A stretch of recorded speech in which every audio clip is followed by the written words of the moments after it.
Hello, मैं हूं आशीष और आप देख रहे हैं द लीगल इंसीन। एंड आज के इस पर्टिकुलर वीडियो में हम बेसिकली समझेंगे कि अगर पति और पत्नी अपने शादी से इतर कोई सेक्सुअल इंटरकोर्स करते हैं किसी दूसरे व्यक्ति के साथ, फिजिकल इंटीमेसी बनाते हैं, या सिंपल सी लैंग्वेज में कहें कि अगर वो एक्स्ट्रा मैरिटल अफेयर रखते हैं, तो क्या ये एक ऑफेंस है? और अगर ये ऑफेंस है तो ये आईपीसी के किस प्रोविज़न में डिफाइन है या किस प्रोविज़न में ये पनिशेबल है? ये हम आज के इस पर्टिकुलर वीडियो में समझने वाले हैं। So stay tuned through out the video so that you could have a very better legal understanding on this particular situation.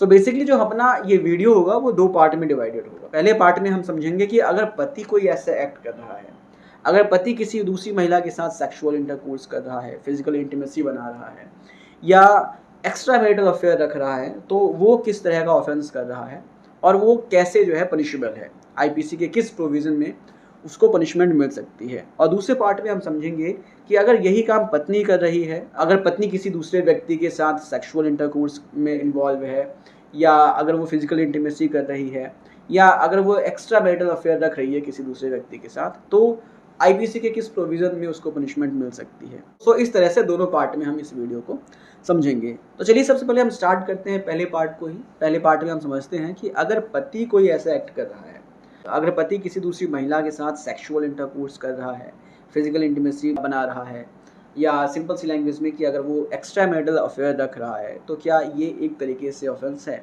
तो इसका आंसर है हाँ, ऑफेंस है। ऑफेंस कैसे है?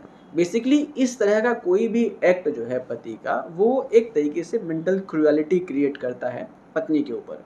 पत्नी को एक मेंटल ट्रॉमा देता है। अगर किसी की भी पत्नी को पता चलेगा कि उसके पति का बाहर अफेयर है, अगर वो किसी दूसरी महिला के साथ सेक्सुअल इंटरकोर्स कर रहा है, तो उसकी पत्नी पर एक ट्रॉमा, एक मेंटल ट्रॉमा जाता है। तो इस तरह से कोई भी एक्ट अगर कोई भी पति कर रहा है, तो वो अपनी पत्नी पर जानबूझकर मेंटल क्रूएलिटी कर रहा है। तो यहाँ पर ये क्लियर हो गया कि पति जो है अपनी पत्नी पर इस तरह से एक मेंटल क्रूएलिटी करता है। अब ये समझेंगे कि ये जो मेंटल क्रूएलिटी है, ये आईपीसी के किस प्रोविज़न में डिफाइन है और किस प्रोविज़न में पनिशेबल है। तो यहाँ पर आईपीसी के सेक्शन 498 ए में जो है ये चीज़ डिफाइंड है। पति जो है आईपीसी के सेक्शन 498 ए में ऑफेंस कर रहा है पत्नी के अगेंस्ट।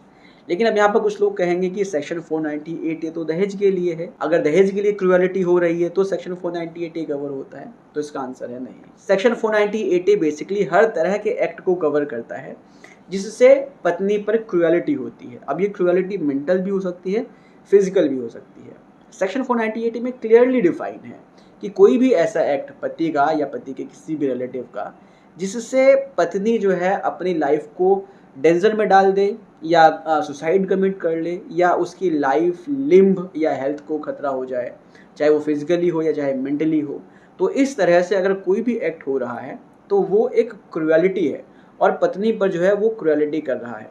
तो यहाँ पर भी अगर कोई फिजिकल इंटीमेसी अगर वो शादी से बाहर रख रहा है किसी भी महिला के साथ, सेक्सुअल इंटरकोर्स कर रहा है, या एक्स्ट्रा मैरिटल अफेयर रख रहा है, तो ये एक तरीके से जानबूझकर कोई ऐसा एक्ट किया जा रहा है उसके द्वारा जो एक मेंटल क्रूएलिटी है उसकी पत्नी पर। तो उसकी पत्नी जो है आईपीसी के सेक्शन 498 ए में उसके खिलाफ क्रिमिनल प्रोसीडिंग स्टार्ट कर सकती है। वो उसके खिलाफ एफआईआर रजिस्टर करवा सकती है। और एफआईआर कैसे रजिस्टर होगा? बहुत ही सिंपल सा स्टेप है।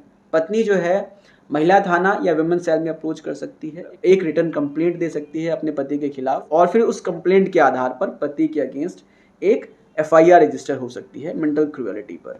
तो ये बेसिकली अब आपको समझ में आ गया होगा कि अगर कोई भी ऐसा एक्ट पति कर रहा है तो वो अपनी पत्नी पर मेंटल क्रूएलिटी कर रहा है, जो आईपीसी के सेक्शन 498 ए में पनिशेबल है। और इस पर जो है पत्नी जो है सेक्शन 498 ए में एक एफआईआर रजिस्टर करवा सकती है। आई होप आपको बेसिकली ये चीज़ क्लियर हो गया होगा। अब हम चलते हैं वीडियो के दूसरे पार्ट में। अगर पत्नी कोई ऐसा एक्ट कर रही है तो क्या ये कोई ऑफेंस है? तो बेसिकली इसका आंसर है नहीं। अगर पत्नी कोई ऐसा एक्ट करती है, अगर वो जो है किसी दूसरे व्यक्ति के साथ सेक्सुअल इंटरकोर्स में इन्वॉल्व है, फिजिकल इंटीमेसी में इन्वॉल्व है, या एक्स्ट्रा मैरिटल अफेयर रख रही है, तो उसका जो ये एक्ट है वो एक तरीके से मेंटल क्रूएलिटी तो है हस्बैंड के ऊपर, लेकिन ये आईपीसी में कहीं भी क्रिमिनलाइज नहीं है। आईपीसी में इसके लिए कोई भी प्रोविज़न नहीं है।